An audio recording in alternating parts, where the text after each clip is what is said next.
escucha, se ve, listo, ya está todo confirmado. Ok, vamos a dar inicio con el repasito para el examen de laboratorio. Como ustedes saben, estos son los temas que debemos tener en mente, porque estos son los temas pues, que van a venir en nuestro examen el día de mañana. Ok, ustedes ya los conocen, que la fuerza los acompañe y Dios los ilumine. Ok, vamos a dar inicio. La temática, perdón, la metodología va a ser de la siguiente manera. Yo voy a ir leyendo algunos enunciados y si desean pueden participar. Si no, ya sé que están también concentrados en oncología, así que igual voy a dejar la grabación. Usualmente como trabajo es que vamos descartando ciertos enunciados de acuerdo a los conocimientos previos que nosotros tenemos y a la vez vamos recordando ciertos conceptos, los cuales nos van a ser útiles tanto como para el examen como para la vida, dado que son conceptos fundamentales y básicos fisiopatológicamente y también a nivel de las pruebas de laboratorio, ¿no? Porque van muy conectados, como lo van a ver en coagulopatías, por ejemplo. Entonces, acerca del lupus eritematoso sistémico, el cual es el primer tema, me dice señale la verdadera. Así que vamos a ir recordando ciertos conceptos. Me dice A, es más frecuente en varones en una probabilidad de hombre-mujer de 10 a 1. B. En la etiología influyen factores ambientales infecciosos y hormonales, pero no genéticos. C. Los pacientes no presentan fotosensibilidad. D. Es una enfermedad organoespecífica y la raza no es un factor de riesgo. E. El mecanismo de daño es por complejos que atacan nuestra inmunidad. Por ello, los pacientes cursan con hipocomplementemia como C3 bajo. A esto debo señalar que me piden lo verdadero. Entonces yo voy recordando y digo, lupus eritematoso sistémico es más frecuente en hombres o en mujeres. Primera, tachada. Falso. ¿Por qué? Porque es más frecuente en mujeres, en una proporción de 9 a 1 o 10 a 1. Es decir, que es más frecuente en mujeres. Eso lo recuerdo. ¿Ok?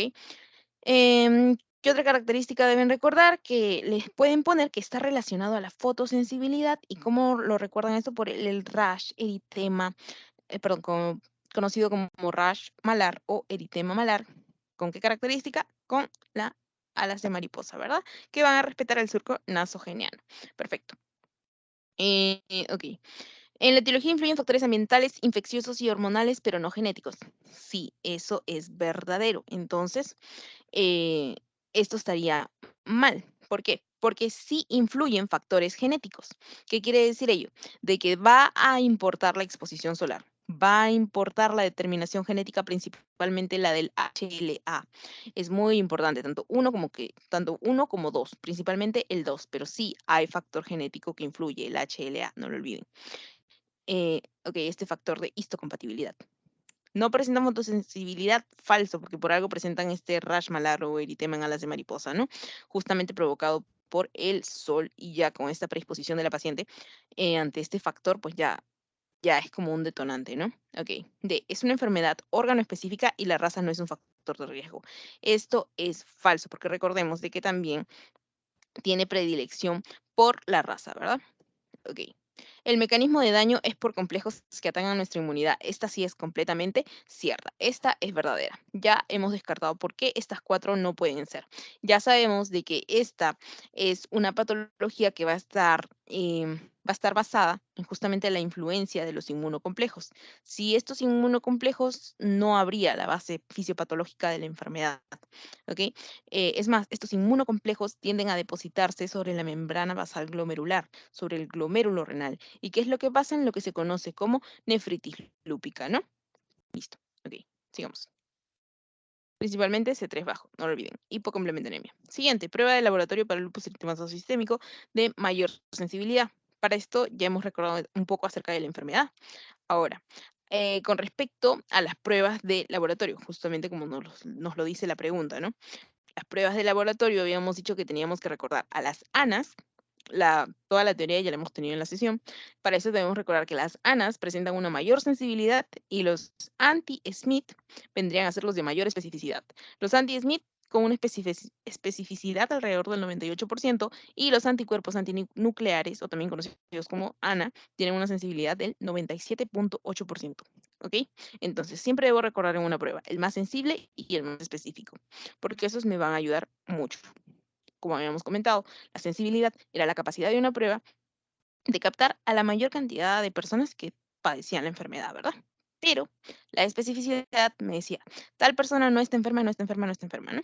Ok, entonces esa era una característica muy importante en las pruebas. Entonces aquí, ¿cuál es la más específica? Los anti-Smith. Y las ANAs, pues en la mayoría se van a elevar.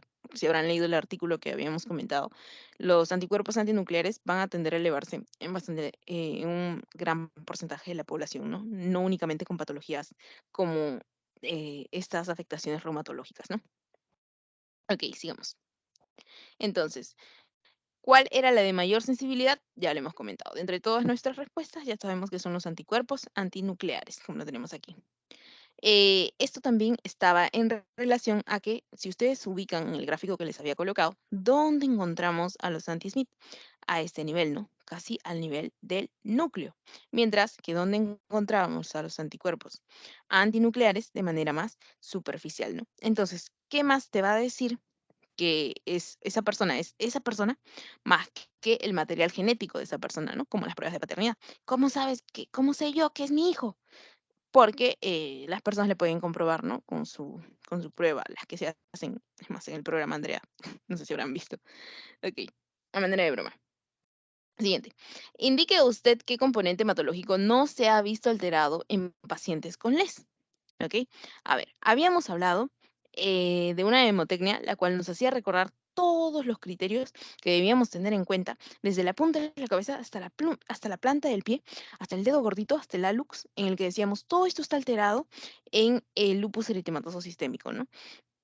Y decíamos, hoy estamos de safari, hoy íbamos de safari, hoy es un safari. Aquí lo pueden ver. O también habíamos utilizado la hemotecnia Lala y Sara chafada sin un plan. Estas, y valga la redundancia, para los que están viendo la grabación, que no han estado en las asesorías, quería comentar de que esto ya lo habíamos desarrollado en el seminario, en las asesorías, y es por ello de que solamente estamos recalcando puntos básicos e importantes. ¿Ok? Entonces ahí habíamos visto los criterios que debíamos tener en cuenta o que podíamos contemplar en una persona con este trastorno, ¿no? Lupus eritematoso sistémico. Entonces, habíamos visto de que en la primera parte de la memotecnia de Lala teníamos justamente todos los criterios cutáneos por la afectación cutánea que presentaba el lupus, principalmente esta característica patognomónica que vendría a ser este eritema, que es lo que se conoce o bastante visto en el lupus cutáneo agudo, ¿no? Este rash malar en aras de mariposa. También podían presentar una alopecia no cicatrizal, un lupus cutáneo crónico o aftas orales o nasales, ¿no? Es decir, en mucosa. Entonces, estos son criterios cutáneos. Es decir, ¿que hay afectación cutánea? Sí. Ok. ¿Hay afectación serosa? Sí, porque habíamos dicho de que estos depósitos de inmunocomplejos podían encontrarse a nivel pericardio, a nivel pleural, podían encontrarse a nivel de distintas superficies. Y si se encuentra justamente a nivel de el pericardio, ¿qué es lo que puede causar? Puede causar justamente alteraciones de este nivel, puede generar una pericarditis. Si se encuentra a nivel depositado a nivel de la pleura, una pleuritis. Entonces es por ello de que muchas veces se encuentran los frotes en estos pacientes, ¿no? Ok. Los derrames también. Listo. Entonces, a nivel de serosas sí hay afectación. ¿Hay criterio articular? ¿Afecta articulaciones? Sí, habíamos dicho. De que puede presentar alteraciones musculoesqueléticas. Perfecto. Después, ¿qué más? Tenemos también el criterio. En el criterio renal, ¿cómo me acuerdo? Porque Katia había mencionado la glomerulonefritis lúpica. ¿Por qué? Porque justamente estos inmunocomplejos se depositan a nivel de la membrana basal glomerular. Ok, listo. Entonces, Lala y Sara ya las tenemos cubiertos. Ahora, con respecto a los criterios inmunológicos, ¿qué otra afectación puede tener esta? Habíamos dicho de que como es una afectación por depósito de inmunocomplejos, en esta afectación se iba a ver alterada mi inmunidad. Iba a haber justamente un ataque a mi inmunidad. Entonces, ¿y qué más otro reflejo del ataque a mi inmunidad? Pues que vendría a ser esta prueba del COMS directo positivo, ¿no? Es decir, que encuentran un glóbulo rojo rodeado de anticuerpos. Y pues esos anticuerpos no van a estar ahí para hacer fiesta, ¿no? Sino con el propósito de destruir. Va a haber destrucción. Y eso, por ende, puede conllevar también a qué? A una anemia, ¿no? En algunos casos. Habíamos dicho enfermedad por depósito de inmunocomplejos. Entonces, pueden venirse a la baja mis, mis complementos, como por ejemplo C3, C4. También se pueden venir a la baja, ¿no? C2, C3, C4 se pueden venir a la baja. Hipocomplemento anemia. Principalmente depresión de C3. Ok. Después, ¿qué más tenemos? Dentro de los criterios inmunológicos también va a estar en relación a los siguientes que vendrían a ser a los anticuerpos antinucleares, también tenemos a los anticuerpos antifosfolipídicos, los anticuerpos anti-DNA y los anticuerpos anti-Smith, los cuales ya sabemos que forman parte de este material genético, pero hay algunos más sensibles y otros más específicos a estas pruebas, ¿no? Como ya sabemos. Y cuando hablamos de la última parte de la hemotecnia, pues nos vamos a referir a los criterios hematológicos y a los neurológicos. Por eso les había comentado de que pueden ir desde la punta del cabello, porque pueden causar alopecia, hasta la planta de los pies, porque pueden haber también otros criterios cutáneos, ¿no? Ok, perfecto. Porque ustedes ya se imaginan y ya tienen una idea a estas alturas la gravedad de las afectaciones oportunistas en personas que tienen pues alteraciones hematológicas, principalmente con las defensas abajo, ¿no? Ok, listo. En los criterios hematológicos, entonces podemos encontrar plaquetopenia, podemos encontrar leucopenia, anemia hemolítica autoinmune, justamente lo que les había comentado, ¿no? Que puede cursar con anemia. ¿Por qué? Porque se están destruyendo tus glóbulos rojos. ¿Y dónde va a estar la anemia? Justamente perdón, ¿dónde va a estar la hemoglobina? Justamente llevada por este glóbulo rojo que se está destruyendo. Entonces, si se está destruyendo, también está acabando con mis reservas de hierro. ¿Ok? Bueno, la que está siendo, la hemoglobina que está siendo llevada por este glóbulo rojo, ¿no? Ok, entonces esto a la baja. Perfecto. ¿Y también pueden haber criterios neurológicos? Sí. Ok. Entonces, habíamos comentado que aquí teníamos los criterios. Esto era solamente para ver más o menos qué teníamos que tener en cuenta cuando hablábamos del ES y cómo era la gran afectación. Por eso es sistémica, afecta a todo el cuerpo. Ya hemos recordado los criterios. Y me dicen, ¿qué componente hematológico no se ha visto alterado en pacientes con LES? Habíamos dicho que puede ir con anemia. Sí, una anemia hemolítica. Es más, vemos con el test de Coombs positivo, test de Coombs directo positivo, es decir, un glóbulo rojo rodeado de múltiples otros anticuerpos. ¿Y qué van a hacer esos anticuerpos? Destruir el glóbulo rojo. Por ende, va a haber destrucción. Por ende, va a haber hemólisis. Entonces, eso va a terminar disminuyendo mis niveles de hemoglobina. ¿Puede haber leucopenia y linfopenia? Sí, hay de estos. Trombocitopenia, también lo habíamos descrito aquí en los criterios hematológicos. Entonces, aquí todos estos se han visto alterados. Listo. Esto era lo que les había comentado con respecto a las alteraciones hematológicas. También lo acabamos de revisar. Ahora, también con respecto al mismo tema, hablamos de un paciente varón de 68 años, porque estamos en las afectaciones reumatológicas, no lo olvidemos, 68 años que se queja de rigidez de predominio matutino de articulaciones de la mano, principalmente metacarpofalángicas proximales, interfalángicas proximales, más de 30 minutos que empeora con el reposo. ¿Qué exámenes de ayuda al diagnóstico solicitaría? Para esto debemos recordar que tenemos la afectación principalmente a nivel proximal. Entonces ya sabemos qué patología reumatológica podríamos tener como primera en la lista, ¿verdad? Ok, más de 30 minutos. Esto también es muy importante. ¿Por qué? Porque con la descripción previa que teníamos, la rigidez del predominio matutino, entonces si va más de 30 minutos, yo ya sé de que esto no es simplemente un calambre, no es simplemente un adormecimiento así de la nada, ¿no? Sino que estaríamos hablando de una rigidez en tabla y que ha empeorado con el reposo, porque esta persona ha estado descansando y se ha despertado así. No es que ha estado trabajando y trabajando y trabajando y de la nada le ha venido el dolor, sino que esta persona ha estado en completo reposo y aún así ha sentido esta rigidez, ¿no? A pesar que ha estado bastante relajada. Ok, entonces yo, ¿en qué puedo estar pensando? Y me dice, ¿qué exámenes de ayuda al diagnóstico solicitaría? Entonces, cuando no se acuerdan mucho de la patología, por todos los temas que revisamos en medicina, ustedes acuérdense de sus sílabos, ¿no? O sea, entonces, ¿qué patologías tenía que tener en mente? Entonces, habíamos visto problemas de coagulación y múltiples otros en laboratorio, pero en el tema también del ES habíamos visto otra patología también del ámbito reumatológico, en el que habíamos visto, y después de todo, dentro de este tema, una patología también bastante mencionada fue la artritis reumatoide. Y la artritis reumatoide cursa con estas características, ¿no? Principalmente la afectación proximal en personas mayores, porque Katy nos había dicho, sí, de que afectaba a este grupo poblacional, porque ustedes ya saben, ¿no? Todo lo que habíamos comentado. Ya, ok. Entonces, para ya no hacernos más largo. Principalmente esta característica de más de 30 minutos y que va a empeorar con el reposo, estaríamos ante una artritis reumatoide, ¿no? Entonces, ¿qué examen, si yo estoy pensando en artritis reumatoide, qué examen a mí me ayudaría para yo hacer un probable diagnóstico, ¿no? ¿Cuál de todos estos me sería más fidedigno? de todos estos, el que me sería más fidedigno, pues sería el de anticuerpos dirigidos contra el péptido citrulinado o anticitrulina o anti-CCP, para que lo recuerden más. ¿Ok? Después, el factor reumatoide, usualmente es pedido, sí, es pedido, pero el más específico vendría a ser el anti-CCP. Si se pide factor reumatoide, también le pueden hacer una radiografía porque va a cursar con alteraciones a nivel musculoesqueléticas, principalmente esqueléticas. Ustedes ya saben las alteraciones.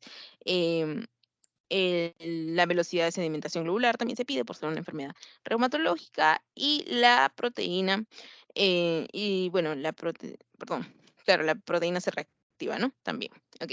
Todas estas son solicitadas. Ok, todos estos me ayudarían, pero el más específico sería el anti-CCP. ¿Más específico para qué patología?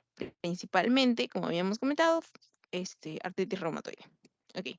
Y aquí estaban las características que habíamos comentado, ¿no? Listo. La diferencia principalmente de artritis y artrosis, que también lo habíamos revisado en la sesión. Ok. Lo que ya les había comentado, la duración, todo ello, los criterios, todo lo que puede abarcar, ven, todas estas nos podrían servir. Lo que habíamos comentado. Listo. Entonces, dado que ya hemos revisado algunos de los puntos más importantes de ese tema, bienvenidos a todos los que acaban de llegar. Ahora, con respecto a este segundo tema, tenemos la infección del tracto urinario.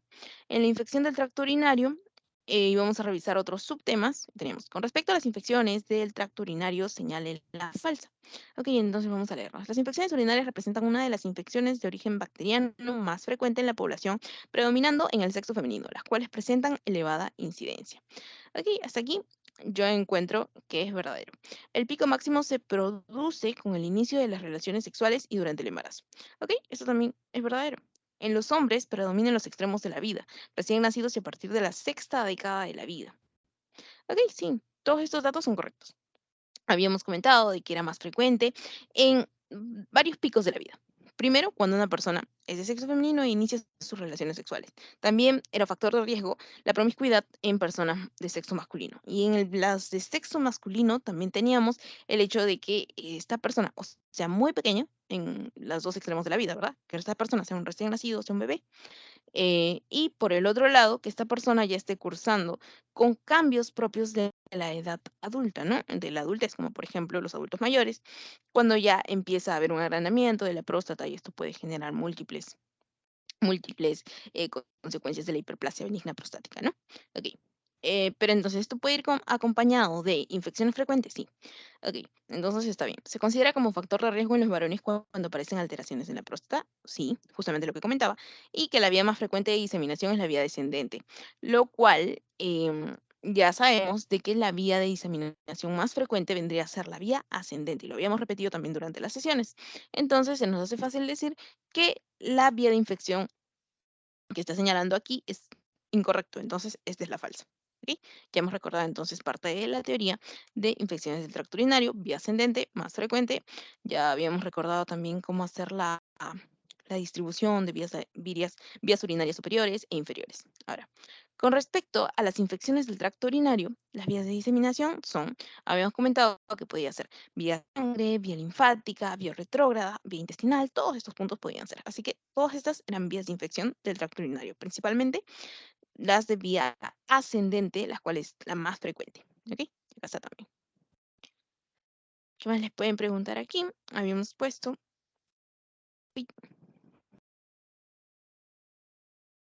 se congeló. Acá está. Ok.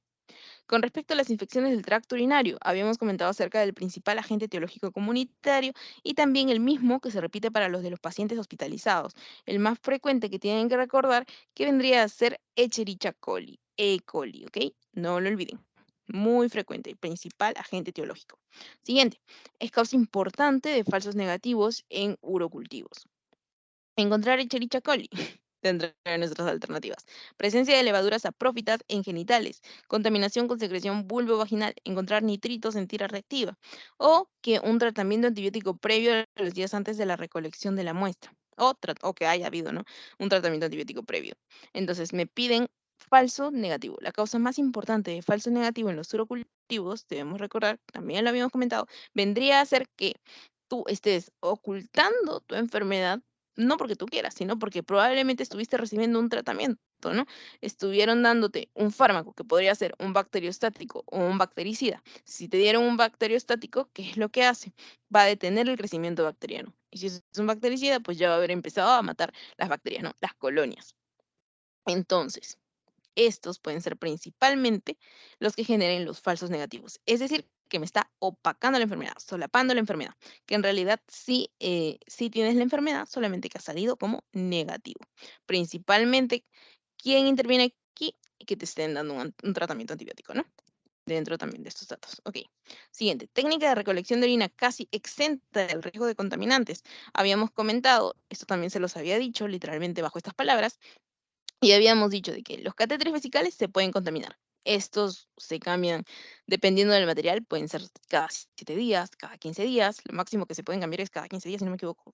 Hay otros que cada 3 meses, pero la calidad también es, o sea, varía de acuerdo a la calidad. Y mientras tenga una mayor calidad, este va a poder ser recambiado de manera más prolongada, ¿no? Ok, pero eso significa de que puede haber mucha mayor contaminación justamente por la periodicidad con la que estés cambiada. Bolsa recolectora, ya habíamos comentado cuáles eran los defectos con esto y las principales dificultades que teníamos con esta y cómo podía haber una contaminación por el área genital y también por el área perineal, ¿no? Ok. La muestra del segundo chorro, también habíamos comentado de que muchas personas no sabían cómo realizar esta técnica y muchas veces se hacía mal, ¿no? Y quedaban contaminantes. Entonces, la única que habíamos dicho de que estaba exenta casi el 99% del riesgo de contaminantes, habíamos dicho la aspiración suprapúbica, porque justamente un poco por arriba del pubis, en nivel de zona de la vejiga, extraían justamente con una jeringa, como lo pueden ver aquí, aquí, con una aguja diré. Aquí está, la punción suprapúbica. Y lo habíamos visto aquí. Perfecto. Ok. Siguiente. La principal utilidad que tiene este estudio es la identificación de enterobacterias, principalmente causantes de una enfermedad gastrointestinal. Examen solicitado en casos de cólera. Ya habíamos dicho ya que sabemos entonces la clínica del cólera, qué era lo que pasaba, cómo esta generaba la clínica, que también ya lo habíamos visto, en pacientes cuyas deposiciones son como lavado de arroz. Entonces, si ya sabemos en qué tema estamos, ¿qué probablemente nos pueden estar pidiendo? La prueba, cómo yo encuentro a este, ¿no? Entonces, sería a través del coprocultivo, a través del mielocultivo, del hemocultivo o por o infección del tracto urinario. Eso que en realidad no es una prueba, ¿no? Entonces sería a través de sangre, a través de la aspiración de líquido cefalorraquídeo o a través solamente de la recolección de las heces, ¿no? Que usualmente tienen las características de ser como lavado de arroz, es decir, como un agua muy cochina, pero en realidad es espeso, pues después de todo, la diarrea pues vendría a ser la disminución en la consistencia de las heces o el aumento de la frecuencia de estas, ¿no? Entonces, si hay una disminución en la consistencia, pues ya tienen una idea de cómo saldrían estas. Y aún así, ¿se puede recolectar la muestra? Sí. Ok. A nivel de coprocultivo, entonces. Siguiente. El coprocultivo nos puede ayudar con la identificación de señálelo falso. Y esto también lo habíamos visto en una de las últimas láminas, si no me equivoco. De Escherichia coli, sí, sí nos puede ayudar el coprocultivo, también del Vibrio cholerae, también de la Shigella, de la Salmonella, Campylobacter, principalmente en grupos de 5 años, personas que crían aves, edad preescolar, principalmente Campylobacter, Yersinia enterolítica también. Entonces, en el único que no nos podría ayudar el coprocultivo vendría a ser el Streptococo pneumoniae. Ustedes ya saben, principalmente responsable de qué patologías, principalmente respiratorias, ¿verdad? Ok. Y aquí pueden ver también en qué casos nos serviría un coprocultivo principalmente por cuadros de infección gastrointestinal. Ok. Con respecto al mielocultivo, dado que estamos revisando estas pruebas, nos dice, es indicativo del mielocultivo. Estudio de la médula ósea relacionada con una biopsia de médula ósea o aspirado de médula ósea. ¿Ok? Tiene el fin de encontrar una bacteria o un hongo fundamentalmente, lo cual también es cierto, lo habíamos revisado. Fiebre de origen desconocido también es indicación, cuando muchas veces no encuentran el foco, ¿no? Y que todas son verdaderas. Sí, todas serían verdaderas. Ok. En las... Ok, pasamos al siguiente tema y aquí vamos a tener la siguiente pregunta. En las trombocitopatías, tenemos que es una anomalía funcional de las plaquetas, lo sabemos, enfermedad grave que se hereda de forma autosómica recesiva, alteraciones de la adhesión plaquetaria por déficit de la glucoproteína 1B.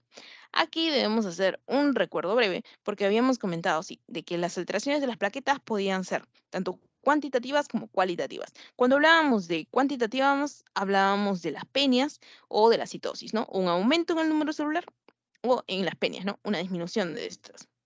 Entonces, dentro de eso sería a nivel del número, pero a nivel de las características cualitativas, habíamos dicho de que habían dos patologías muy importantes que teníamos que recordar y les había dicho es pregunta de examen, porque usualmente tienden a preguntarla, ¿no? Que vendría a ser alteraciones con la adhesión y la agregación plaquetaria. Dentro de estas vamos a tener al síndrome de Bernard-Solier cuando hay afectación de la glucoproteína 1B y también a la tromboastenia de Glassman cuando hay justamente alteraciones con el complejo de la glucoproteína 2B, 3A.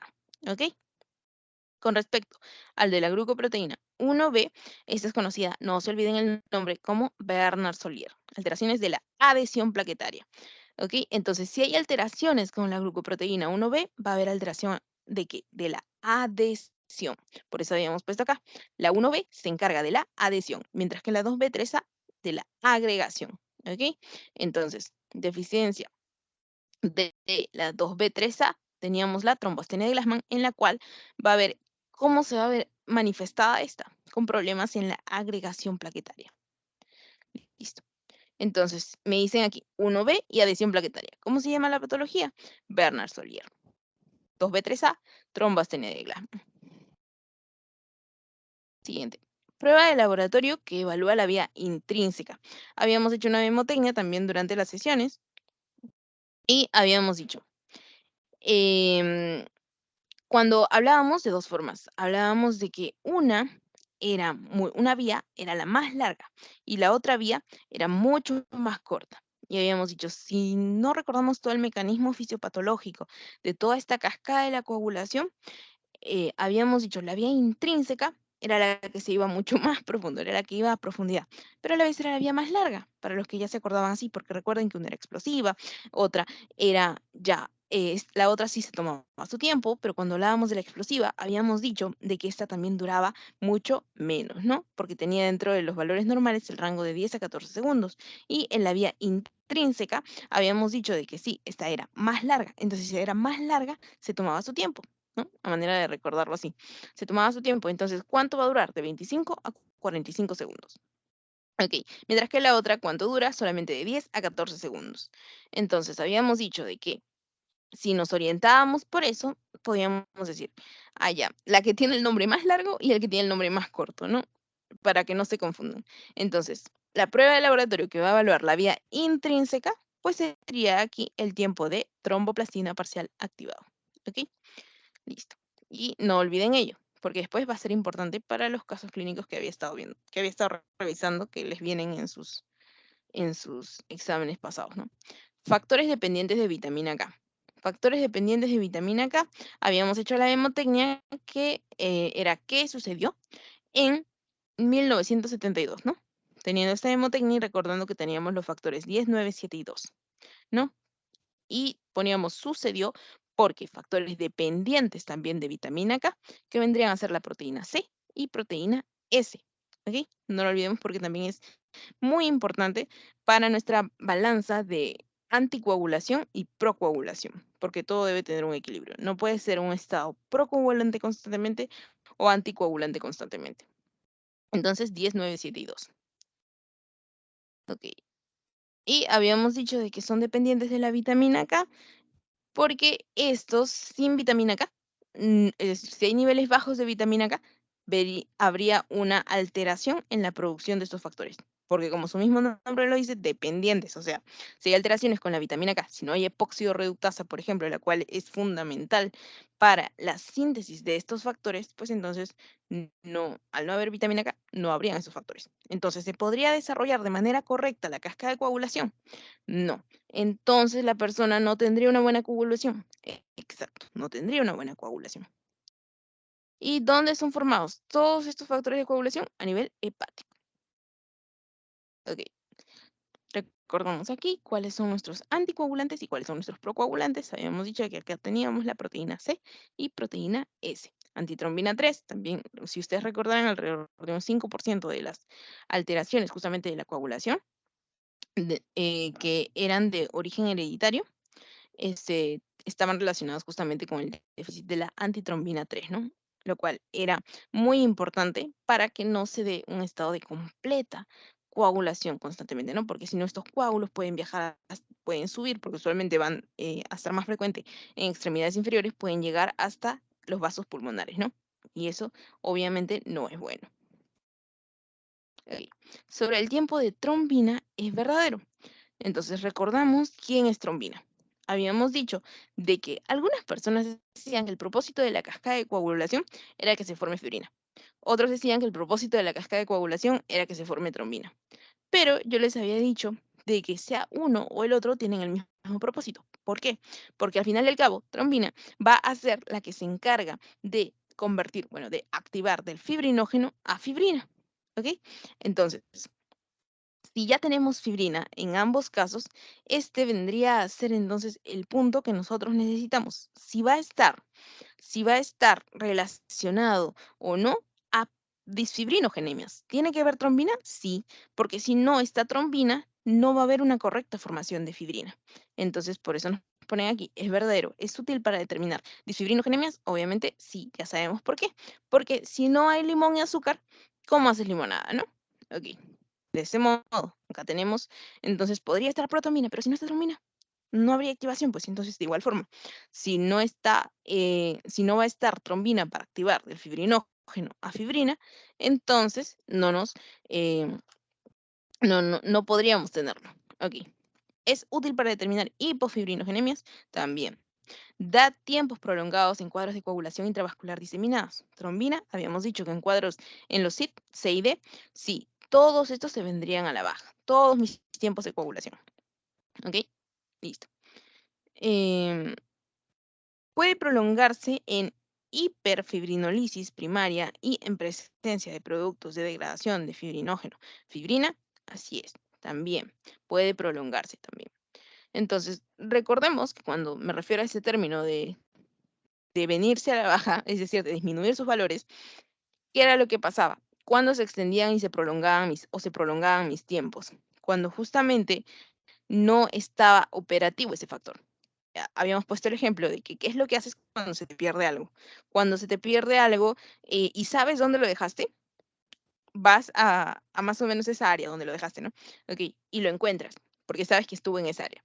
Pero cuando tú no sabes dónde dejaste algo, lo buscas por toda tu casa, por ejemplo. Una comparación sería que algo se te pierde en un lugar específico, en tu habitación, por ejemplo. Sabes que al ir a buscar en tu habitación, ahí va a estar. Pero si algo se pierde en toda tu casa, tienes que buscar habitación por habitación, porque no sabes dónde está. ¿Ok? De igual forma, ¿qué es lo que pasa si uno de estos factores se encuentra faltantes? Eso significa de que los tiempos se van a prolongar. ¿Por qué? Pónganse que estos están haciendo una fila. Entonces, si están esperando que uno venga, pues este tiempo va a durar más de 25 o 45 segundos. ¿Ok? Va a ser más prolongado, a eso nos referimos. ¿Y qué más les iba a comentar? Ah, ya, aquí que el fibrinógeno pues vendría a ser el factor de coagulación más abundante. Así que en los CID ya es bastante peligroso cuando este ya se encuentra en depresión, ¿no? ¿Por qué? Porque es el más abundante. Entonces, si este es el más abundante y aún así se encuentra en depresión, ¿cómo será con todos los demás, no? Que pueden tener más. Ok, siguiente. Esto es lo que habíamos comentado, lo que les había explicado. Ok, eso también lo habíamos hablado. Ok, prueba de laboratorio que se considera como marcador convencional de trombosis venosa profunda y también con respecto a trombosis pulmonar y orienta, más no es específica y se asocia a gravedad en pacientes COVID. Esto también lo habíamos comentado y les había puesto esto de aquí, ay no, eso no, esto de aquí. Esto de aquí les había comentado justamente de que con valores elevados de dímero D habíamos dicho que los casos reportados que nos decían que había un peor pronóstico que demostraban niveles de dímero D mucho más altos. Es decir, que cuando inició la pandemia utilizaban justamente este como un valor pronóstico. ¿Por qué? Porque usualmente los pacientes se encontraban postrado, ¿verdad? Entonces, ¿qué es lo que pasa cuando una persona se encuentra postrada? Eso puede, em, siguiendo la triada de Virchow, en la cual nos habla acerca de justamente todo este proceso, sobre todo como factores desencadenantes que pueden generar los cuadros de trombosis.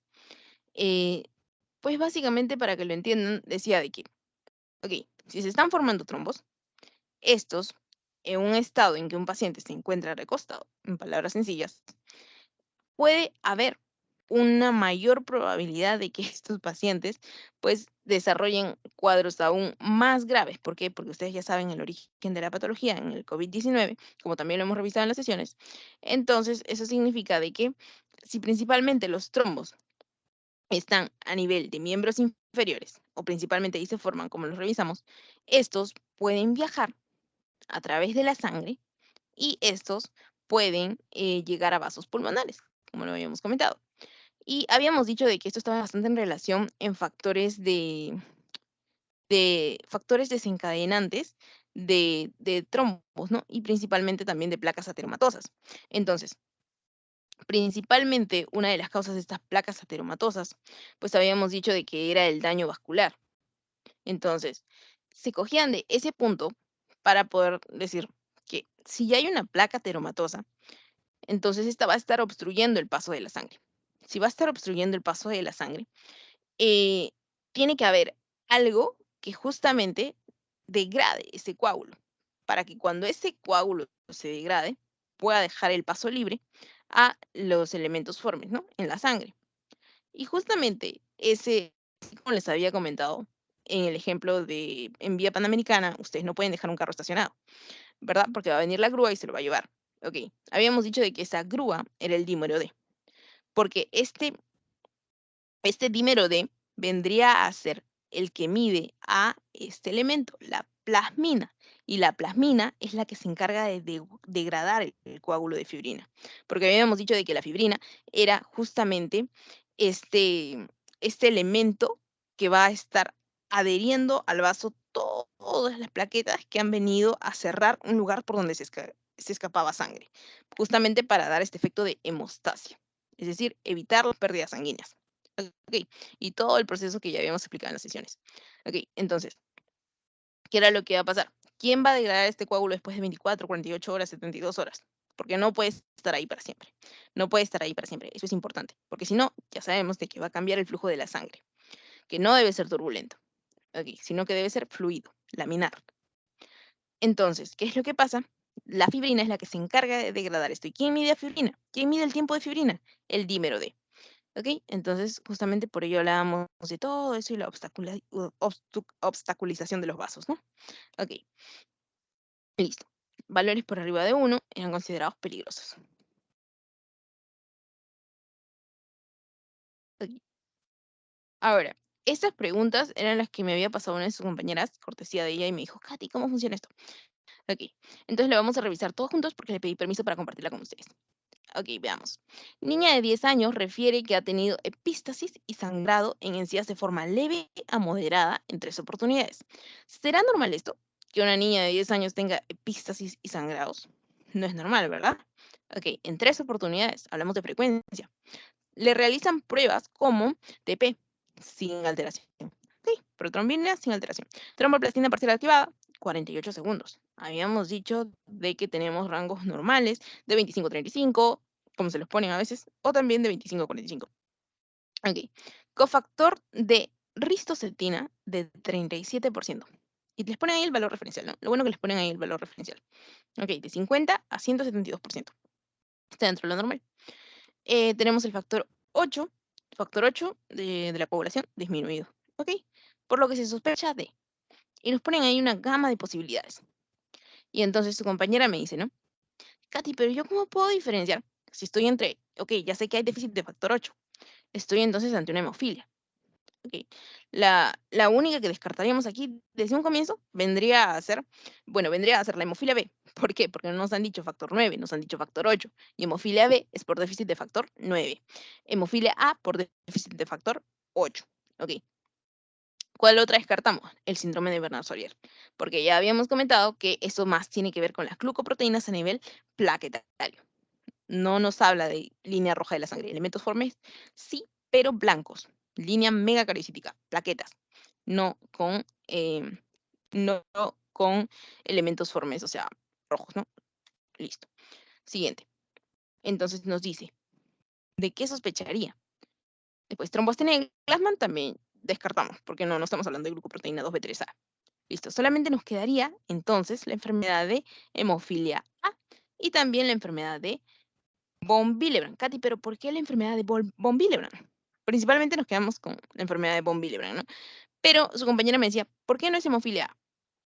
Y resulta de que cuando hacemos la comparación de hemofilia A, hemofilia B y factor de von Willebrand, como lo ven en el marco inferior derecho, vamos a ver de que, si bien es cierto, las características son bastante similares. Con respecto a los datos que me dan ahí, me dicen de que no hay alteración en el tiempo de protrombina. No hay alteración en el tiempo de trombina, no hay alteración en el tiempo tampoco de, perdón, sí hay alteración en el tiempo de tromboplastina parcial activado, estaba viendo el de abajo. En estos los ubicamos y decimos normal, normal, prolongado, prolongado, normal, así que acá no va a haber ninguna alteración. Ok. Si algunos dicen, tal vez me quieren agarrar por el cofactor de ristocetina.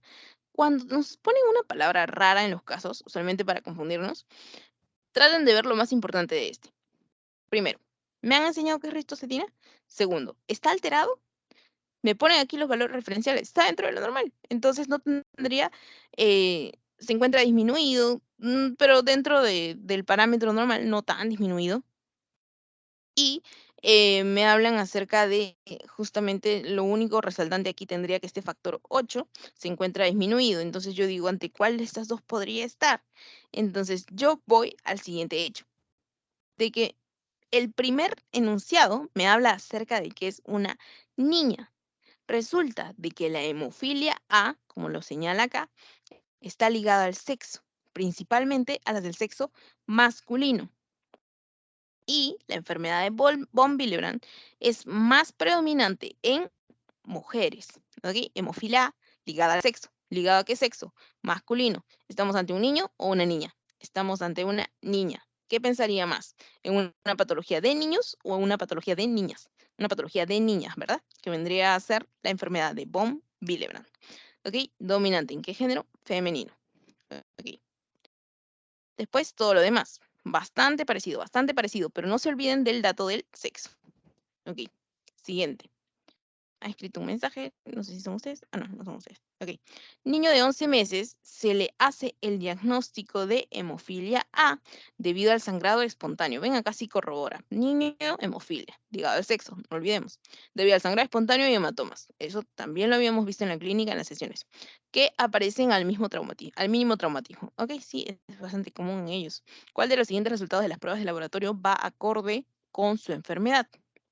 Cuando habíamos visto esto de la prueba de mezclas, habíamos visto de que el ejemplo de que cuando tú haces limonada necesitas azúcar, limón, necesitas agua, ¿verdad? Ok, entonces ponte de que tu limonada te sale muy dulce, le echas más limón. Si tu limonada te sale muy dulce, le echas, perdón, si tu limonada te sabe muy ácida, le echas más azúcar. De igual forma, si tú tienes un tiempo que se encuentra prolongado, por ejemplo, el de la vía intrínseca, pues entonces tú le pones uno de los factores de la vía intrínseca a ver si este pues se acorta, ¿no? Porque si sigue saliendo, o lo que se conoce como corregido, ¿ok?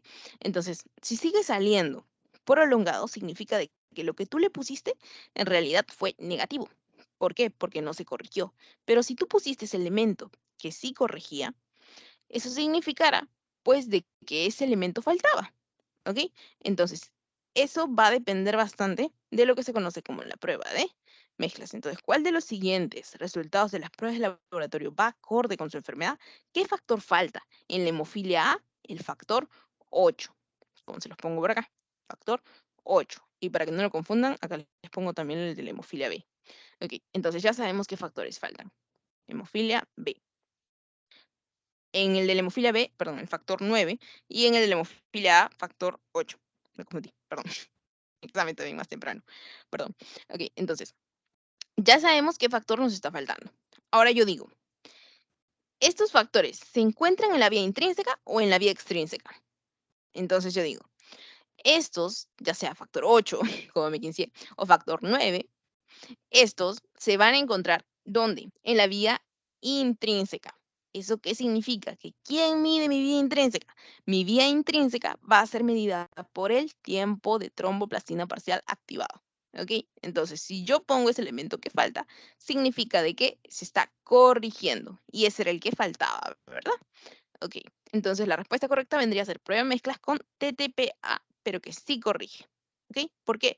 Porque ¿dónde se encuentra ese factor? En la vía intrínseca. ¿Y quién mide la vía intrínseca? El tiempo de tromboplastina parcial activado. Ok. Siguiente, en un paciente con hemofilia B, este sí es déficit de factor 9, con 1% de actividad de factor.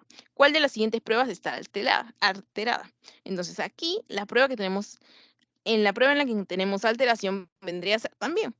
¿Dónde se encuentra el factor 9? En la vía intrínseca. ¿Quién mide la vía intrínseca? El tiempo de tromboplastina parcial activado, ¿verdad? Ok. Y esto también era justamente lo que les refería acerca del test de mezclas. Un momento.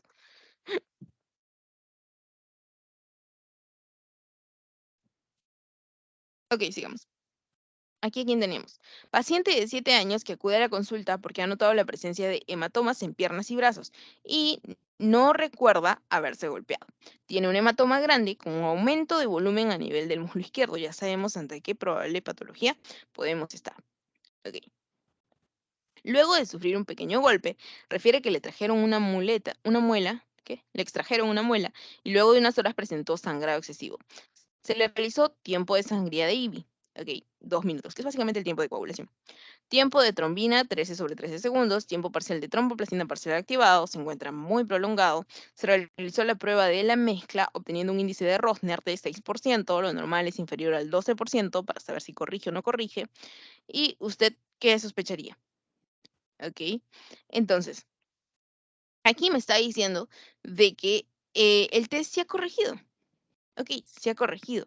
Entonces, si yo sé que ha corregido, no voy a estar ante una patología en la cual, como ustedes se los ponen acá, ¿no? Presenta un inhibidor del factor 8. No. ¿Por qué? Porque el test ha corregido. Aquí, como pueden ver, este se encuentra en el lado de no corrige. Si no corrige, estas son mis posibilidades, pero si sí corrige, estas son mis otras posibilidades, ¿ok? Justamente con el mismo ejemplo que les ponía. ¿Alteración en la función plaquetaria? No, no tiene nada que ver con las plaquetas, porque estamos hablando de coagulación. En el sentido de la línea roja, ¿no? No estamos hablando de las plaquetas, los cuales tienen que ver con la primera fase de la coagulación, sí, de la hemostasia, sí, pero hemostasia primaria. Cuando hablamos de esta parte, hablamos de hemostasia secundaria. Recuerden que lo habíamos dividido en dos secciones. La primera parte juegan las plaquetas. La segunda parte, el segundo tiempo, lo toman en cuenta los factores de coagulación. Muy importante. Listo. Em, Problemas de fibrinólisis tampoco tendría que ver con esto. Y plaquetopenia, ¿no? Tampoco tiene que ver con ello. Ok, entonces la respuesta correcta vendría a ser justamente la deficiencia del factor 8. Ya sabemos por qué, porque estamos hablando justamente de aquí. Porque hablamos de que sí está corrigiendo. ¿Cuándo no corrige? Cuando va por arriba del 12%. ¿Cuál de los siguientes no es un factor anticoagulante? Entonces, creo que hasta aquí eran las partes hard.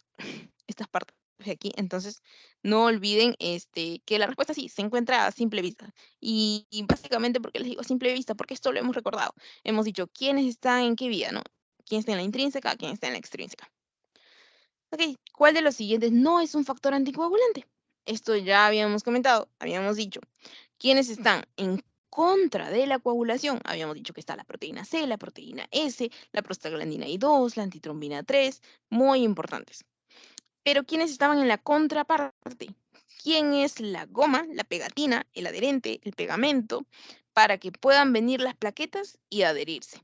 Factor de von Willebrand. Entonces, ¿este será un anticoagulante o un procoagulante? Procoagulante, factor de von Willebrand. Aquí también está. Acompañando al tromboxano 2, al factor tisular. Ok. Siguiente pregunta. También de coagulación, que creo que es la parte más hard. Ok. En un paciente con coagulación vascular diseminada por sepsis, se observan los siguientes parámetros laboratoriales alterados. Ok. Antes de que nos pongamos a leer ello, brevemente recordamos de que cuando hablamos de coagulación intravascular diseminada, hablamos de que hay una condición subyacente que va a conllevar a que yo tenga un exceso de coagulación. Y si hay un exceso de coagulación, ¿qué es lo que ocurre? Hay un consumo de todos mis factores de coagulación. Y si hay un consumo de todos mis factores de coagulación, mis tiempos se van a encontrar, mis tiempos de coagulación se van a encontrar prolongados o cortos. Se van a encontrar prolongados. ¿Por qué? Porque estoy consumiendo. Por eso hace rato les hablaba de una depresión de factores. Si hablamos de depresión de factores, como ya se los había comentado, entonces eso significa de que yo ya no tengo eso. Entonces se ha agotado. Entonces, aunque yo siga esperando, esperando, en el momento en el que el tiempo se prolonga de igual forma, entonces no voy a encontrar. ¿Por qué? Porque se han consumido. Por eso hablamos aquí, que hay un consumo de los factores de coagulación, por ende va a haber un aumento de los tiempos, como por ejemplo el de tromboplastina parcial activado, o TTPA, y el de protrombina, ¿no? TP. Ok. Entonces, estos tiempos van a encontrarse aumentados. Perfecto. Aquí buscamos entonces cuáles tienen los tiempos aumentados. A ver, solamente a manera de recordaris, tenemos de que también va a haber un consumo, no solamente de mis factores de coagulación, sino también el de plaquetas, todas mis plaquetas. ¿Cómo voy a encontrar yo? Plaquetopenia. Ok, perfecto. ¿Qué más? Vamos a encontrar entonces también alteraciones con respecto a la fibrinolisis, el depósito de fibrina, y eso ¿a qué va a conllevar? A que haya un aumento ¿de quién? El que les había comentado, del dímero D, del cual ya hemos hablado y no hablamos más para no extendernos. Ok, listo, ya sabemos dónde este juega un papel importante. Se los voy a solamente señalar por acá. Por acá estaba, dímero D, dímero D, dímero D. No está. Por acá se los ponía. Acá está, dímero D. Habíamos dicho alteraciones con la fibrinolisis, con la fibrina, factor de coagulación más importante. ¿Ok? Entonces, al verse alterado este, ya sabemos cómo se pueden encontrar los demás parámetros. Alterado. Listo. Ok. Ok. Sigamos entonces. Ya. Entonces aquí la respuesta correcta, pues como podemos ver acá también, vendría a ser el TP aumentado, ya sabemos por qué, el TTP ha aumentado y también el dímero D ha aumentado también. Listo. Y también se los pongo por acá, ¿no? Que venía en este cuadrito. Siguiente, por fin, la siguiente parte, ¿no? Ok. Causa más frecuente de meningitis. La causa más frecuente, habíamos dicho de que cuando hablamos de barrera hematoencefálica, esta puede ser atravesado por virus, por bacterias, por parásitos, por hongos, por todo eso lo puede atravesar. Y acuérdense eso para neurología. Pero frecuentemente es más atravesada por los virus. Cuando hablamos de bacterias, estas generan afectaciones más graves y principalmente tienen a causar abscesos. Cuando hablamos de parásitos, esto es raro, principalmente por amebas, como por ejemplo amebas de vida libre, como la Neisseria fowleri. Perdón, Naegleria fowleri. Pues, ¿qué más? Estoy hablando de Neisseria. Olviden eso. Naegleria fowleri. Ok, ¿qué más? Hongos, criptococo, principalmente en inmunodeprimidos. La cistizospora y todos ellos. Ok. La punción lumbar se realiza en el borde superior de la vértebra L4, en el borde inferior de la vértebra L5, en el borde inferior de la vértebra L3 o en el espacio intervertebral L3, entre L3 y L4 o L4 L5. Principalmente habíamos dicho de que no tocábamos ni borde superior ni borde inferior porque podíamos estar en el borde inferior tocando justamente paquete vasculonervioso, ¿no? El VAN, los VAN medulares, ¿no? Principalmente teníamos vena, arteria, nervio, ustedes ya conocen cómo es ello, pero si iban por arriba de la vértebra, se podía pinchar la parte superior perdón, la parte inferior de la vértebra que estaba por arriba. Y entonces era más preferible, como habíamos comentado, de que era más preferible justamente tomar un espacio intervertebral entre las partes más bajas, ¿ok? Entre L3 o L4 o L4, L5, entre esas dos, ¿ok? Después, esto de aquí, lo que justamente habíamos comentado, ¿ok? Color fisiológico del líquido cefalorraquídeo habíamos dicho de que teníamos que esto iba a ser normal si teníamos a encontrar el color medio transparente como cristal de roca incoloro. Eso es normal. Si es amarillento santocrómico, puede ser un aumento de las bilirrubinas, un aumento de las proteínas. Celeste azulado no existe. Rojizo sanguinolento, punción traumática.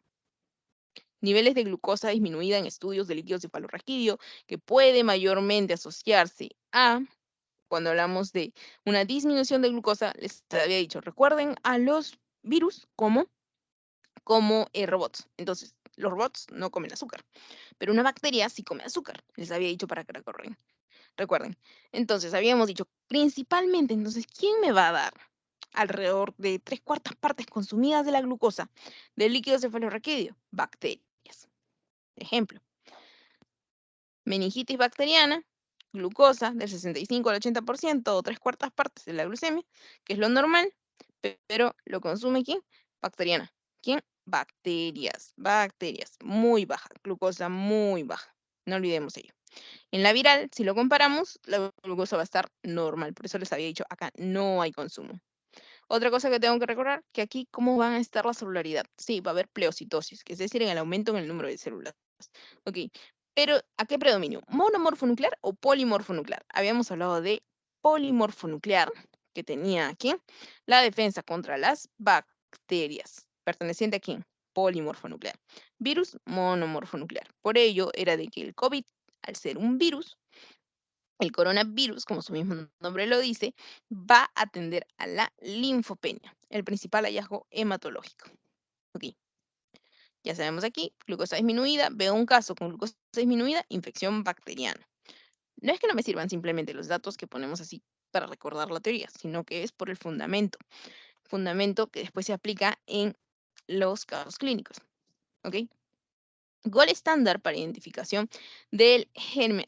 Esto era justamente con respecto al anterior caso que habíamos estado hablando de meningitis, porque habíamos dicho de que estos pacientes no van a esperar simplemente que salga el cultivo de 24, 48, 72 horas, sino que el manejo es empírico. Principalmente con qué medicamento, con ceftriaxona, que es un medicamento de amplio espectro, ¿no? Va a abarcar tanto gram positivos como gram negativos. Y el gol estándar para la identificación de gérmenes, pues estamos hablando justamente de el cultivo de 24 horas. Ok, listo. El tratamiento empírico principalmente es ceftriaxona y tenemos las principales sospechas como el neumococo, meningococo, Listeria monocytogenes y el Haemophilus influenzae, ¿no? Por eso se habla de un tratamiento profiláctico. Ok. Y aquí principalmente, bueno, esto solamente es una manera de recordar y algunos agentes etiológicos más frecuentes de acuerdo a los grupos etarios, ¿no? Ok. Con respecto al líquido cefalorraquídeo, es falso. A ver, tenemos los principios de que la tasa de producción es de 500 mililitros al día. Sí. La tasa de recambio es de 4 o 5 veces al día. También. Circula por encima del aracnoides. En los adultos el volumen total es de 100 a 150 mililitros. Eso es cierto. ¿Dónde circula el líquido cefalorraquídeo? Eso es pregunta de básicas. Tenemos un espacio debajo del aracnoides y decimos por ahí circula el líquido cefalorraquídeo. Pero ¿cómo se llama ese espacio? Espacio subaracnoideo. Entonces no va a estar circulando por encima de la aracnoide, sino por debajo. Y eso se le conoce como espacio subaracnoideo. Siguiente pregunta. Hallazgo allá. Y principalmente las meningitis, ¿a qué atacan? Atacan atacan corteza o qué atacan. Lo que atacan, pues vendría a ser principalmente a las leptomeninges. ¿Y quiénes son las leptomeninges? Pues vendrían a ser tanto la aracnoides como la pía madre. Hallazgo más frecuente de laboratorio presentado en pacientes con SARS-CoV-2, los dije hace un momento, linfopenia. Habíamos dicho virus, ¿verdad? Ok, linfopenia está en un 83%. Y todos estos ya lo habíamos comentado en sesión también. ¿Qué prueba es considerada como gol estándar para el diagnóstico de SARS-CoV-2? Les había dicho también y habíamos comentado en la hemotecnia y habíamos hablado de la reacción en cadena de polimerasa transcriptasa reversa. ¿Por qué? Porque como habíamos visto, teníamos exámenes que eran a nivel directos, que iban hacia justamente el DNA de este, perdón, iban hacia justamente el material genético de este, como lo pueden ver aquí con la retrotranscripción que está haciendo nuestro amigo de RNA a DNA. ¿Y qué es lo que hace esta prueba? Hace una amplificación del material genético. el material genético pues te va a decir que es específicamente este virus. Esto es directo, pero es indirecto o también conocido como la prueba de anticuerpos, si desean conocerlo así. Eh, pero en realidad hay muchas otras más pruebas, ¿no? Bueno, acá lo ponen como ejemplo la de anticuerpos, pero sí, la de anticuerpos es un análisis indirecto, porque justamente va a ser la respuesta del organismo ante un antígeno. ¿Que es un antígeno? Algo extraño. Es como que mi organismo está respondiendo de esta forma. Puede ser que lo haya atacado este otro, o este otro. ¿Ok? Porque no es directo, que quiere decir de que está midiendo la respuesta de tu organismo, porque después de todo las inmunoglobulinas, como la M de una fase aguda o como la G de una fase más crónica, habíamos comentado justamente de que estas van a ser respuestas de nuestro organismo, por eso estas se elevan después de las 2 semanas, después de las 3 semanas, después de las 6 semanas, a veces la G, y luego para que otra vez vuelva a su punto basal. Entonces, esta es respuesta de nuestro organismo. No es como un análisis directo que te va a decir directamente, sí, este es el material genético de fulanito tal virus. ¿Ok? Para que lo recuerden así. Entonces, ¿qué prueba es considerada como gold estándar para el diagnóstico de SARS-CoV-2? Pues la que es más directa, ¿no? Que más directo que decir, este es mi material genético, ¿no? Reacción en cadena polimerasa, reacción en cadena de polimerasa transcriptasa reversa, porque hace esta retrotranscripción. ¿Ok? El PCR-RT, no. Eso se lo puse para despistar. PCR-RT, también conocido así. Ok. Esto de aquí también ya lo habíamos visto en las sesiones. ¿Cuál era la primera inmunoglobulina en levantarse? Pues vendría a ser la de fase aguda, que vendría a ser la IgM, la de fase crónica, IgG. Ok, muchas veces nos encontramos con este cuadrito, dentro de los cuales queda interpretación del clínico, ¿no? Entonces, por ello de que estas IgG o IgM no son consideradas, o conocidas como pruebas de anticuerpos, no son consideradas como las de Gold estándar, ¿no? Esto te sirve solamente para saber si estás en una fase activa o en una fase de recesión de la enfermedad. Y ya parado la enfermedad para saber si tú tuviste la enfermedad. No, si tenemos predominancia de IgG o si tenemos predominancia de IgM o si encontramos las dos. Si encontramos las dos estaríamos en una fase activa de la enfermedad. Ok, esto de aquí ya lo habíamos comentado, esto. Estas son algunas pruebas, los valores como lo podemos encontrar. Allá acá lo que les comentaba, el material genético, cómo va de manera directa hacia el material genético. Las diferencias entre las pruebas COVID-19, pues tenemos básicamente cómo identificarlas, dónde identificarlas, a través de qué muestra, a través de qué sustancia, como por ejemplo en el exudado faríngeo y nasal, que nos va a dar justamente el del material genético del virus, ¿no? También se los había puesto en una gráfica en las sesiones. Los anticuerpos a través de sangre y el exudado nasal también nos va a hablar justamente acerca de las pruebas de antígenos, también conocida así. Y la del gol estándar, ¿cómo la obtenemos? A través de la muestra del éxodo faríngeo y nasal, ¿no? Mientras más profundo llegamos, mejor. Ok. Siguiente, paciente varón de 64 años donde al tacto rectal se palpa próstata pétrea, un PSA de 7, un índice de PSA de 17. Entonces, ¿qué podría ocurrir aquí? Ya saben en qué tema nos encontramos, ¿no? Porque estamos hablando del antígeno prostático específico. Ok, entonces, aquí lo que les tendría que recordar, porque les viene nuestro querido Almo, es esto, de que los valores del antígeno prostático específico, dos cosas. Uno, va a variar de acuerdo a la edad. Dos, es muy importante los rangos y la clínica, ¿no? Uno, la edad. Si va de 40 a 49 años, de 50 a 69 años, de 60 a 79 años, así. ¿Por qué? Porque va subiendo en uno. De 0 a 2,5, de 0 a 3,5, de 0 a 4,5, de 0 a 6,5. ¿Ok? Eso es importante. Pero en general es este esquema, en el que tenemos que, si los valores de antígeno prostático específico se encuentran en el rango de 0 a 4, esto es normal, no se realiza una biopsia. Pero si los valores se encuentran entre 4 a 10 nanogramos por mililitro, estamos hablando del PSA total.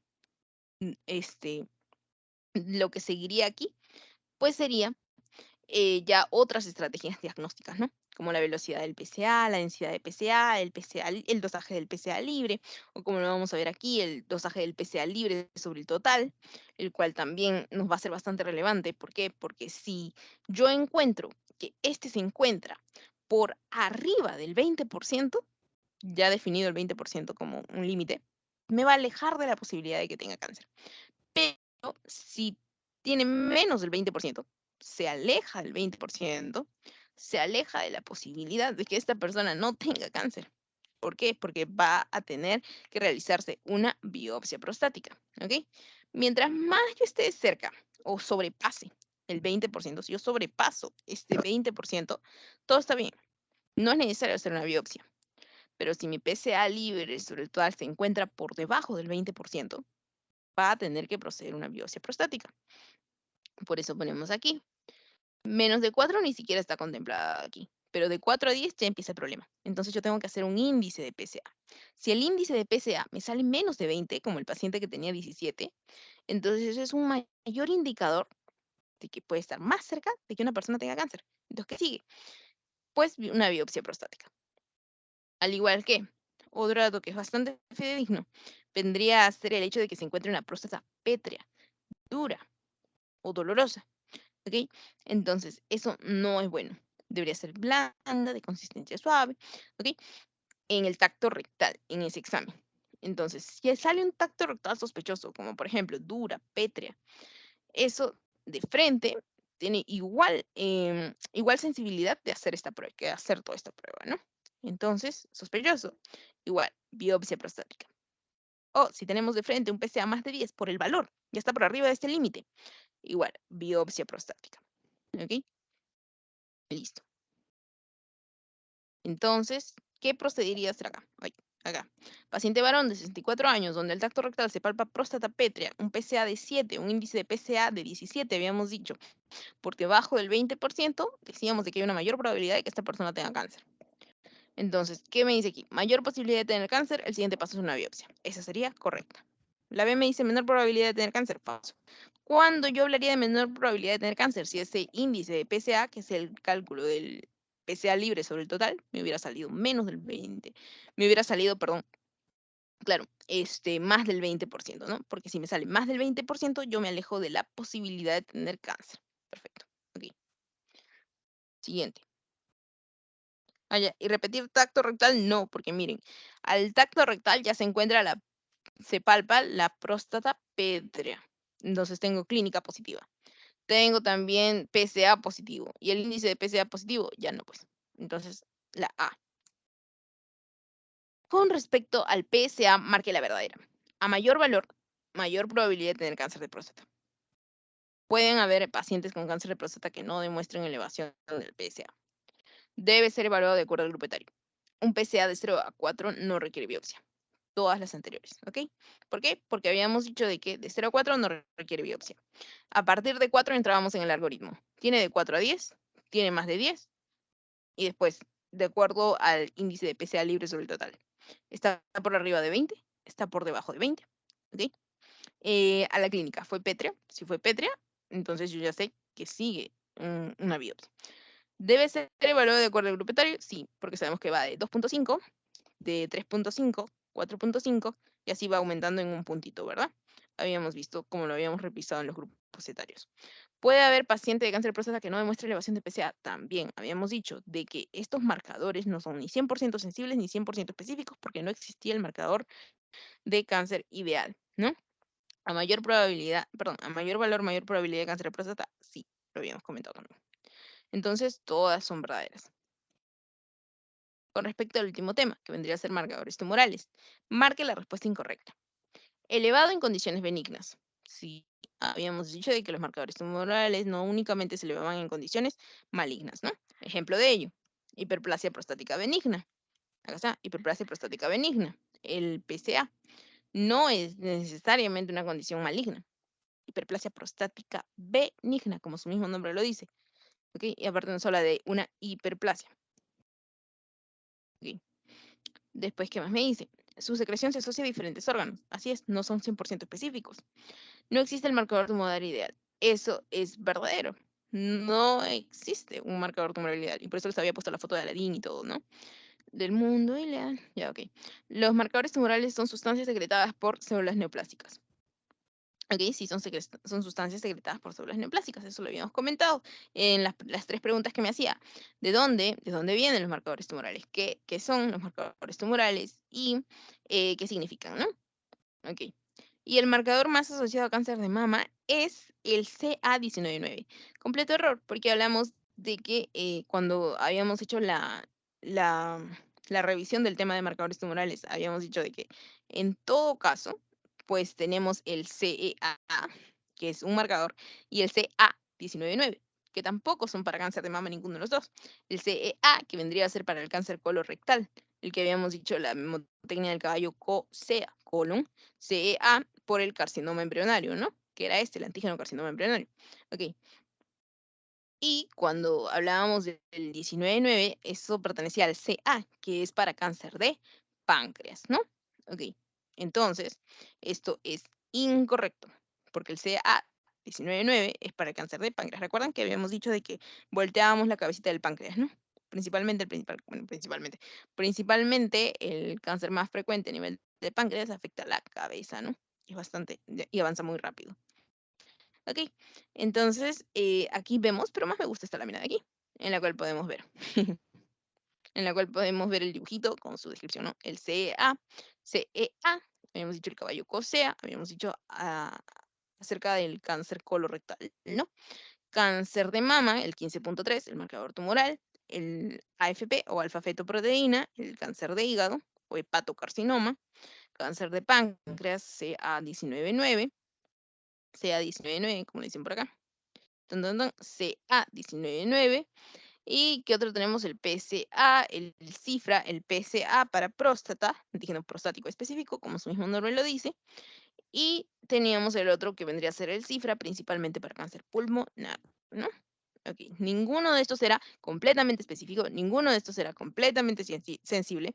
Eso hubiera sido una característica ideal, así como se los pone el doctor en la teoría, pero ninguno de estos cumple con los criterios para ser un marcador tumoral ideal.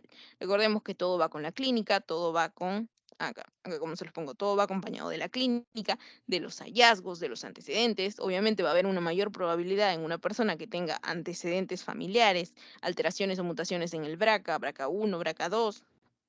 En la clínica, por ejemplo, tenemos aquí una masa pélvica palpable, es asintomática, sí, pero es una masa, no debería estar ahí.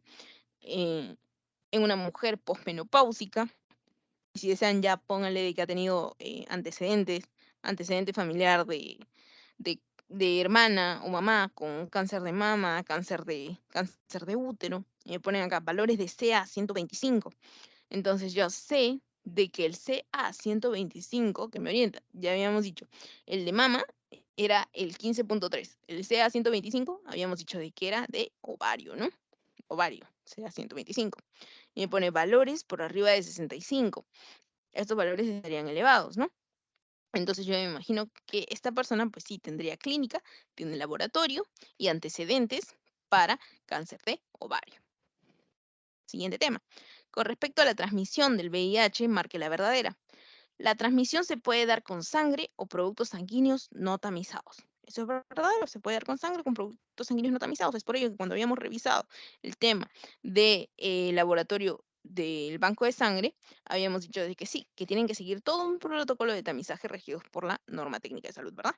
La transmisión no puede ser intraparto, periparto o lactancia. Eso es falso, porque sí puede darse de esa forma. Habíamos visto también un esquemita. No es un factor de riesgo el no usar, no es un factor de riesgo el no usar preservativos. El no usar preservativos es un factor de riesgo, lo habíamos comentado. Principalmente factor de riesgo, habíamos dicho, más frecuente a través de relaciones sexuales. Relaciones sexuales, hombre sexo con hombre, HCH o HT, ¿no? Que vendría a ser el heterogéneo, ¿no? Hombre con mujer. Pero habíamos dicho, el más frecuente era el de relaciones sexuales heterogéneas, pero el más grave, el más riesgoso, pues era el HSH, hombre sexo con hombre, personas del mismo sexo, como lo dice en la D, lo cual es falso también porque me habla por lo que les acabo de comentar. Y a mayor carga viral del infectante, mayor riesgo de contagio, lo cual es verdadero. Habíamos dicho de que formas de seguir la patología era a través justamente de la medición de la carga viral y también la de los linfocitos CD4, ¿verdad? Los TCD4, porque principalmente el virus atacaba a ellos, a los linfocitos TCD4, por el receptor CCR5, pero eso no se los mencionan ustedes, ¿ok? Así que solamente para que lo tengan como conocimiento. Ok, entonces, con respecto a la transmisión del VIH, la verdadera aquí sería la A, porque sí puede darse a través de esta forma, y la E, porque a mayor carga viral del infectante, mayor va a ser el riesgo de contagio. La población celular predominantemente infectada por el VIH es, como les acabo de comentar, los linfocitos TCD4. ¿Cuál de las siguientes es prueba confirmatoria de VIH? Habíamos comentado también de que en la siguiente lámina, en esta, les pongo de que las pruebas confirmatorias son el Western blot y el IFI. Y es más, les había dicho de que la literatura ponía como Western blot y la norma técnica consideraba como IFI. La norma técnica peruana. También les había pasado la guía. ¿Ok? Y las pruebas de tamizaje es ahí donde encontramos la ELISA. ELISA de primera, segunda, tercera, cuarta generación. Todas ellas. La de cuarta generación es la más directa, ¿no? Como tenemos aquí. Más directa de todas las ELISA. Pero la prueba más directa de todas estas vendría a ser la antigenemia P24, habíamos comentado, ¿no? Porque justamente está yendo a esta... Porque justamente estaba yendo, ¿recuerdan? Las pelotitas naranjas que les había puesto dentro de la cápsula del virus, ¿no? Ok. Em, y las pruebas confirmatorias, habíamos dicho Western blot, IFI y ELIA. Inmunofluorescencia indirecta, inmunoblot con antígenos recombinantes o inmunoelectrotransferencia o Western blot, ¿no? Ok. Ok. Entonces, ¿cuál de las siguientes es prueba confirmatoria? Ya sabemos cuáles no son y cuáles sí son. Western blot sería ahí, la cual sí es la prueba confirmatoria. Ok. Pasión varón, pasión. Paciente varón de 35 años que presenta diarrea de 21 días, gran pérdida de peso, falta de fuerza muscular y comenta recién haber iniciado su vida sexual, antecedentes de promiscuidad. Entonces tenemos clínica también, diarrea de 21 días. Habíamos dicho que dentro de las categorías teníamos también la cuantificación de los días. Teníamos categoría A, B, C, teníamos todos esos criterios, habíamos revisado, ¿verdad? Y me ponen gran pérdida de peso, síndrome consultivo o constitucional, mayor de 10% de peso tal vez. Falta de fuerza muscular y comenta recién haber iniciado su vida sexual con una chica a la que conoció hace un mes. Entonces, ¿qué procedería? Le tomo una muestra prueba rápida y no sale reactivo, ya no, y si no sale reactivo, ya no intento otra vez pasados 2 o 3 meses, lo cual sería falso, porque en todo caso, ante una negatividad de la prueba, y yo me encuentro en duda por los antecedentes de la persona, por los antecedentes de promiscuidad, por la clínica, entonces yo tengo que repetir la prueba. Pasado 2 o 3 meses, sí. ¿Critico sus prácticas sexuales? No se puede hacer eso como profesional de salud. No.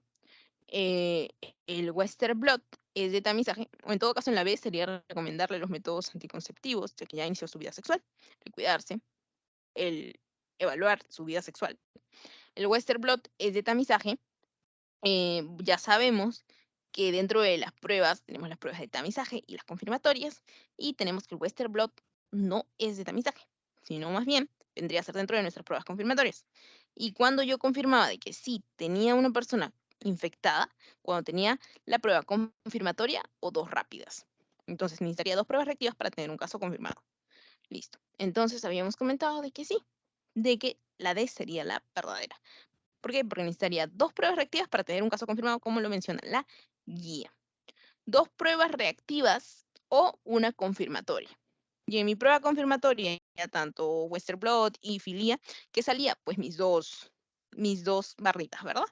Habíamos dicho las dos barritas que me pintaban justamente para el GP120 y el GP41, ¿verdad? Ok. Y este es justamente nuestro algoritmo de lo que hemos comentado, de cuántas pruebas necesito, de acá cuánto tiempo. Ok, listo. Listo, eso sería todo por la sesión de hoy. Y sé que muchos de ustedes se han encontrado repasando todavía para oncología, así que por eso ha sido la baja asistencia. Pero igual les voy a dejar esta grabación. Sí, y les he pasado también el material por acá, por el chat de Teams. Y bueno, espero que les vaya exitosamente en sus dos exámenes, ¿sí? Tanto en laboratorio como tanto en oncología también. Ok, eso sería todo, chicos. Si tienen alguna pregunta, la pueden realizar. Voy apagando la grabación.